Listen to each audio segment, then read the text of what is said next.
Roman ઘોડાગાડીના વ્હીલનો જે base હતો ને એને નાસાનું જે સ્પેસ શટલ છે ને એની વિડ્થ મેચ કરે છે.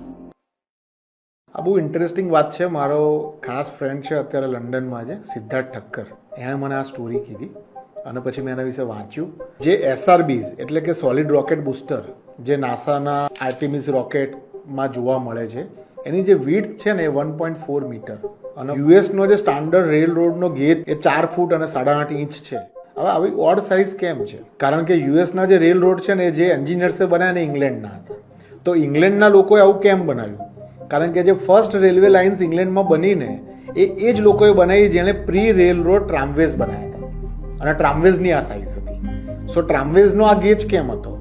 કારણ કે people who build the tramways use the same jigs and tools that they use for building wagons. એટલે જ્યારે વેગન બનતા હતા ને ત્યારે વ્હીલનું જે સ્પાનિંગ હતું ને આ હતું. અને વ્હીલનું સ્પેસિંગ કેમ આવું હતું? કારણ કે એ લોકોએ જૂના ટાઈમમાં લોંગ ડિસ્ટન્સ રોડ્સમાં ઓલ્ડ વ્હીલ રટ્સ એટલે કે જૂની ગાડી કે ઘોડાગાડી કે એના જે વેગન જાય એના જે પૈડાના જે માર્ક પડે એની જે વિડ્થ હતી ને આ વિડ્થ હતી. સો વાય ધ રટ્સ? આ માર્કા કેમ લેવામાં આવતા હતા?